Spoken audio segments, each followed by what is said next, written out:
Since you hit play on Wife Teacher Mommy, the podcast today, I want to make sure that you know that our free self-love challenge is happening in February 2024 right here on the podcast.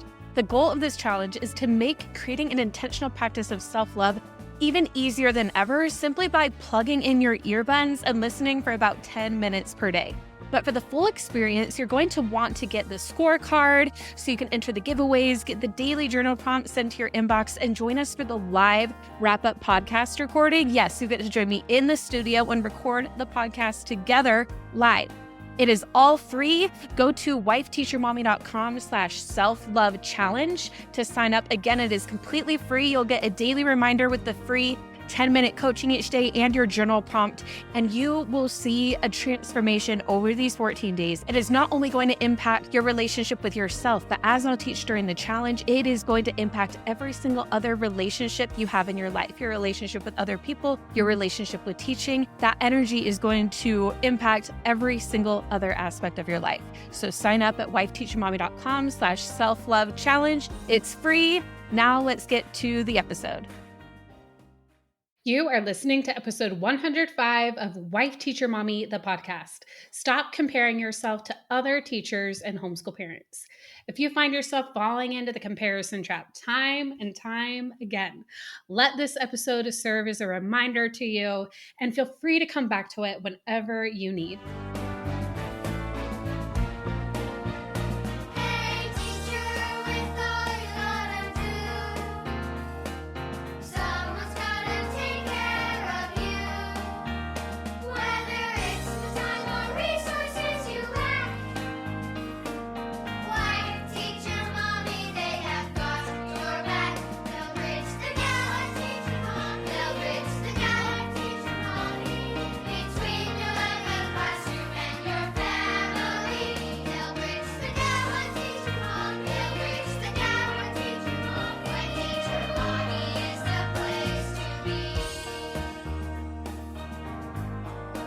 Welcome to Wife Teacher Mommy, the podcast. I'm Kelsey Sorensen, a former elementary teacher and current homeschool mom. And even though I've been a resource creator since 2014, I've realized that printables alone aren't all you need in order to thrive as a teacher or homeschool parent. That's why I also created this show and got certified as a life coach to help you finally kick burnout to the curb and feel confident with whatever challenges come your way. With the right mindset strategies and new teaching inspiration, you're going to be well on your way to your best teacher life. Now let's go.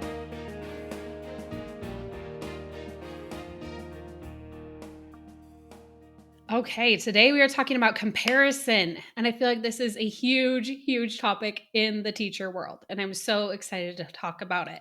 Now, one thing I also want to mention, if you missed it, we've been doing these mindset masterclasses throughout September. I intend to continue doing those as well. You've probably heard about it in our new podcast outro and everything if you've been around on the podcast. If you haven't, then this is my telling you, if you feel like you need more support with your mindset, which comparing yourself is a huge part of doing it. Comparison comes from our thoughts, right?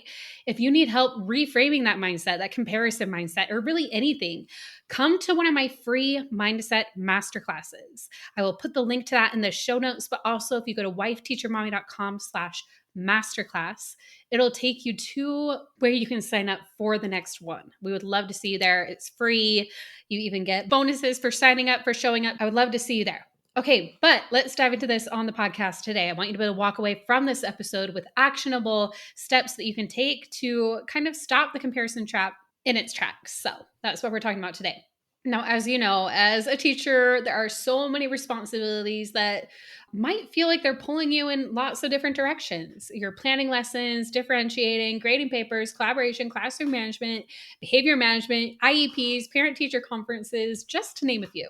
Now, and this is like circumstantial. You could list all these things that are on your list. And if you're a homeschool parent, there's a lot too. Like you even need to figure out all your own curriculum and get your kids to all their activities and everything. So no matter what type of teacher you are here, you've got some things going on, and you will definitely have different thoughts and feelings about it, depending on how you approach the situation, how you're thinking about it, all the things we talk about on the podcast. But a lot of times teachers and parents that come to us feeling overwhelmed and exhausted. They might feel tired and exhausted. They feel like they can't do it all. But you know what? The biggest mistake I think that teachers make when, doing all these things is because they are comparing themselves to others around them. When you are trying to do all these things and you're looking at other people and being like, they're doing it so much better than me. Maybe you're comparing yourself to the teacher next door whose classroom is always neat and tidy. Her students always seem to be well behaved. She's happy and cheerful all the time. And maybe she even leaves school at a decent hour and at the time you're not. You might wonder, how does she do it all? And then why do I seem to be such a hot mess? Now, you're not alone in that thought is one thing I want you to realize. The most popular quote that to this day at Wife Teacher Mommy we've ever posted on social media. We posted this a few years ago, and I know it was a while ago because it was even with our old branding and fonts, which we changed those 2 years ago. So this was a while back, and yet it's still like making the rounds to this day. And what it says is, whatever you do, stop comparing yourself to other teachers.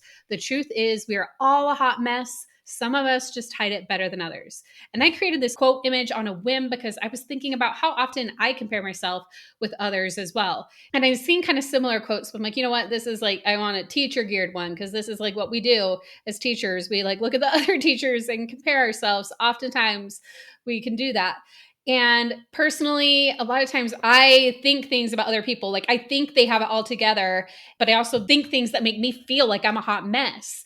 And sharing quotes on social media is a great way for me to connect with other educators too, because we realize we have a lot of the same thoughts, a lot of the same feelings. And this quote in particular resonated with so many teachers when I posted it on my Facebook page. And we've never had a post liked, shared, and commented on as much as this post. It went more viral than anything we've experienced on our Facebook page yet.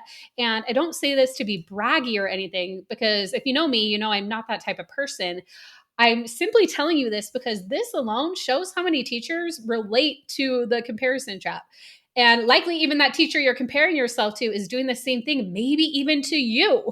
Like, it's wild. Now, I want to talk a little bit about the psychology behind why we compare ourselves and how it's really like the evolutionary basis of comparison as a survival mechanism. We have always compared ourselves to others as a way to gauge our own abilities and social standings within our communities.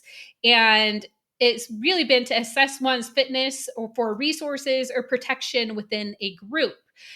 Now, one other theory that has been proposed by Leon Festinger is called the social comparison theory.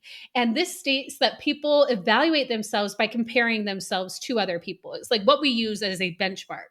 Now, social comparison theory suggests that people have an innate desire to evaluate themselves against others in order to reduce uncertainty and improve self-evaluation. This process could include self-esteem, motivation, and emotional well-being. And there are two types of social comparison that he talks about. The first is upward social comparison. So this is comparing ourselves to somebody who we perceive as better. And the second one is downward social comparison, which is when we compare ourselves to those who we perceive as worse off. Now, each of these affect our self-esteem differently. So upward social comparison can lead to feelings of inadequacy and low self-esteem because we as individuals focus on our shortcomings. Downward social comparison, on the other hand, can boost our self-esteem and positive emotions as we think about our strengths and achievements in comparison to others who appear to be struggling. But we might kind of get on like a high horse and think we're better than other people. So that one might not necessarily be helpful as well. Festinger studied the theory of social comparison processes, which was back in 1954, laid the groundwork for this social comparison theory, highlighting this role of comparison in influencing self-evaluation and psychological well-being. So this really shows this has been happening for so long, but I feel like it's happening even more nowadays with the impact of social media. Social media really amplifies the tendency to compare ourselves due to like curated online personas and highlight reels. You might be comparing yourself to people you see on social media. You might even compare yourself to me as you listen to this podcast and watch the feed, which let me tell you, like I don't have it all together. Nobody does, but social media platforms often present carefully curated and idealized versions of people's lives. And it really leads to unfair comparisons when we compare ourselves to that. It can trigger feelings of inadequacy and contribute to that comparison trap that we often find ourselves in. And I want to share another study. So research by Chua and Chang from 2016 found that teenage girls who engaged in a self-presentation and peer comparison on social media experienced negative impacts on self-esteem due to exposure to idealized images and lifestyles. And this doesn't just happen to teenagers. It happens to us grown-ups too, as we compare ourselves to Pinterest and Instagram and TikTok of the perfect classrooms or like all the perfect things and everything. And it happens in professional circles as well. You might find yourselves, where comparison is prevalent, like where you see in faculty meetings or workshops or online forums where you just feel like other teachers within the profession, you're comparing yourself, having interactions with colleagues in various settings. You might feel like, oh man, they're ahead of me in this or in that. That can fuel that tendency to compare yourself with others in terms of teaching methods, outcomes students are having, professional achievements, ways that they're teaching, maybe even how they dress, their outfits, anything really that you might find to compare yourself to. And teachers may even feel pressure to measure up to their colleagues' achievements, inadvertently leading to feelings of those self-doubt and inadequacy. And this can detract from your focus on personal growth and development. So you're comparing yourself might actually lead you to there being a discrepancy between where you could be and where you are because you're spending your energy focusing on what you lack versus what you have. And this is something we talk about a lot. And even like in my recent episode I recorded about vision boards, where I shared about our reticular activating system, what we focus on grows. So if we're focusing on what we lack, about how others are doing better than us, we're going to continue to see that. We're going to continue to focus on what we lack rather than, oh, I can do this. This is how we can grow. So that is where this comparison game really doesn't help us. But we so often find ourselves doing this. We see another teacher who seems like they have it all together, but it's important to remember that you are only seeing things through your perspective. They have struggles that you don't know about. Somebody at school is probably looking at you and saying the exact same thing, or saying that about something else. Like maybe you're jealous of their achievement, like they got teacher of the year or something, but maybe they're looking at you and be like, man, her outfit is on point. Why can't I ever show up like that? Like there are just different things, and they don't know your struggles. They look at you and they see like all these incredible things. When you're comparing yourself to others, it causes you to focus on those negative things and the positive things about the other person, which is really damaging to your own self-esteem. Now, what I want you to do, like, again, I've kind of painted this picture of what comparison does, shared some research, shared how it impacts how we're going to continue like focusing on that. And we're going to continue to see that we get in this comparison trap. It's really like a cycle because again, that's what we're focusing on. So it grows, right? But what I want you to do is think about what is this comparison? Like if you were to look at our self-coaching model, circumstances are neutral, then it's our thoughts that drive our feelings, create our actions and our results. Where does comparison fall in there? Or where does it start, I should say, because comparison can also be an action, but it starts with a thought is where it starts. And that is where you think she's doing this better than me. That is where it starts. Or I can't do it that well. Or just different thoughts that you might have, which cause you to feel a certain way, maybe self-conscious, maybe sad. There are so many different things that can make you feel depending on what you're thinking. And then they cause you to do certain things, like again, continuing the comparison, cause you to feel bad about yourself, causing you to not think about ways that you are doing well, not thinking of things you're grateful for, like lots of inactions and also actions of like ruminating in this and just doing different things that you might do a different way if you weren't feeling that way. So what I want you to do is notice when you're comparing, and you can notice at any part. You can notice when you think certain things. You can notice when you feel a certain way, be like, oh wait, I'm feeling self-conscious right now. Why is that? What am I thinking? What comparison trap am I in? Kind of try to stop that trap in its tracks. Be like, okay, I notice it. I'm comparing myself. Or I realize, oh, I'm ruminating in this. Or, oh, I am not taking time to realize where I'm doing well. Like wherever you notice it, we need to work on, because we're always like naturally, like again, it's like something that's hardwired into us. We're going to compare at times. But what we want to try to do is decrease our recovering time. Notice that we are doing the comparison to noticing that we're doing it. So the subconscious, I am comparing myself to, oh, wait, I'm noticing I'm doing it. What we want to do is decrease the amount of time it takes to get there. To be like, okay, to notice that you are doing it. Because as it starts, it might be like after the fact, like later that day, like, oh yeah, I was totally comparing myself. Then it might be get to where you realize you're doing things. You're like, oh yeah, oh wait, I do this when I'm comparing myself. Like I realize I'm scrolling right now and I'm comparing myself. or I realize I'm feeling self-conscious, or, oh, I just noticed that thought of I'm not doing well enough. Wherever you catch it, we want to decrease that amount of time that it takes for you to redirect. And then once you redirect, you can focus instead on your unique journey, because you are an incredible, unique individual. And it's also important to remember that, yes, that person you're comparing to does have their strengths, but realizing that their strengths or their light, their, what is wonderful about them does not detract from what's wonderful about you. Like, they can be wonderful and you can be wonderful. It's not either or. Like, I feel like this is very important to remember. So you can still keep the gracious thoughts about them and be like, yeah, I think they're amazing, but also I'm amazing too. And maybe they are better at this. Maybe I think that. Maybe I keep that thought. But also, what are my unique strengths in my unique journey? Because we all have different teaching styles, strengths, and different challenges, different weaknesses. But that is the beauty of life, that we are all different. And that's how we can help and support each other. So that is where we just kind of think, what is my unique journey? How does mine differ from this person? And how is that okay? Just thinking about that and realizing that this is how it should be, and accepting that, okay.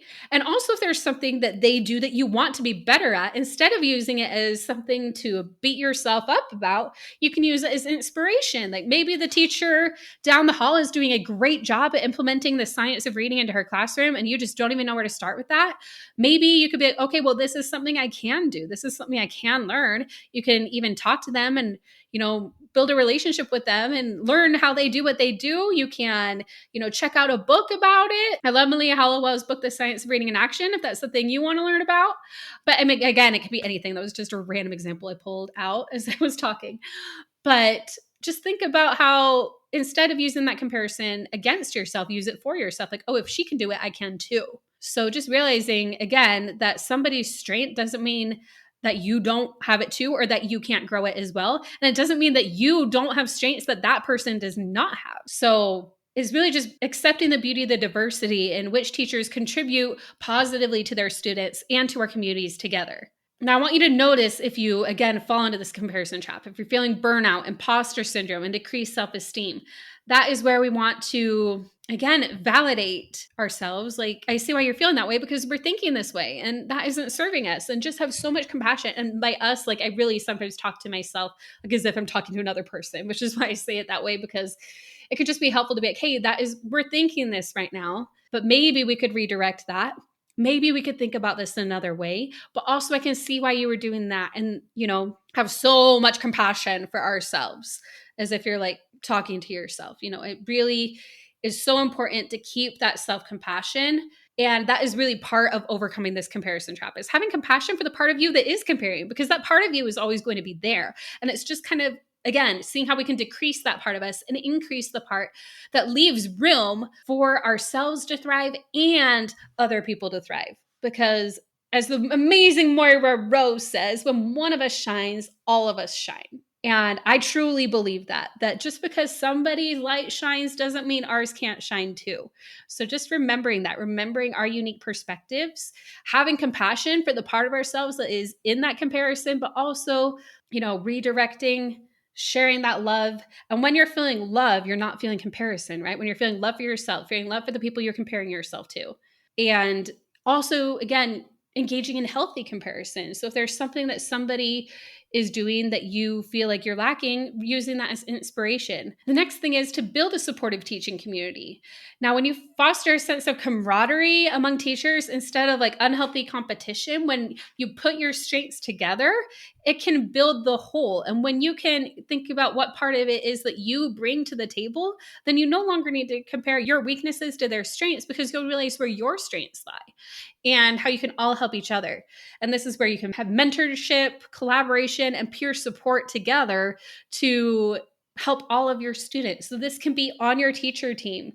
It can be other teachers in your building, whether or not they teach at the same grade level. Or if you're a homeschool mom, it can again be like a homeschool co-op or whatever. We would also love to be a community for you too. You can have communities, you can have more than one community. You can have your physical community. Then you can also have a virtual community, like inside our free Wife Teacher Mommies Unite Facebook group. We have weekly discussion threads for this podcast. Or if you want even more support with me, like want to join Zoom calls with me each week, me or the incredible coaches on my team. Like right now, as you're listening, I'm actually out of town, so I don't have calls this week. But again, there's always coaching with somebody, and our other coaches are incredible. But anyways, if you want that, like you can have that supportive community too. You can always create that community that you want. And if it's not in your building, you can find it in another way. So creating that community and forming those positive networks within your teacher communities will help you to feel less self-conscious. It'll make you to realize, oh yeah, I have something to bring to the table. Like helping others, serving others really helps us to overcome comparison because we're seeing how we can bring something to the table too. So I hope these steps have helped you learn some ways that we can kind of break free from the comparison trap.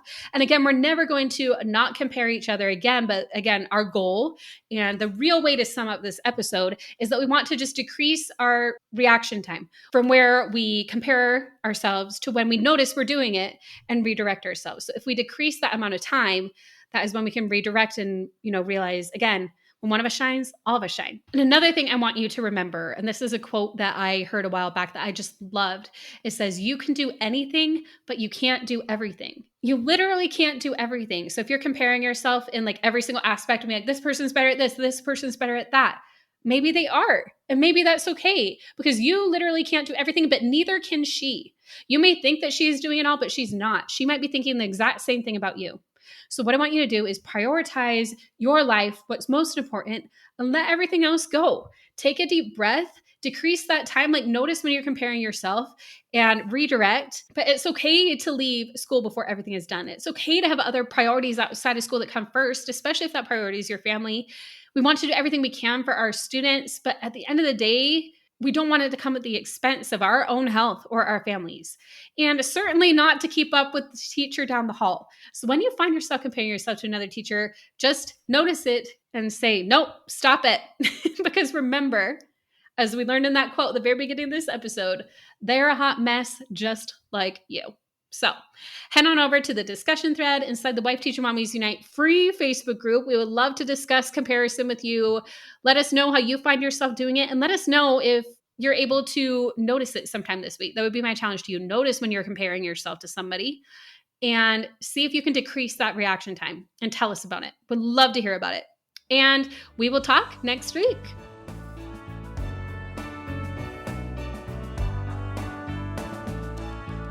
Thank you for listening to Wife Teacher Mommy, the podcast. If you enjoyed our time together, be sure to hit subscribe so you don't miss an episode.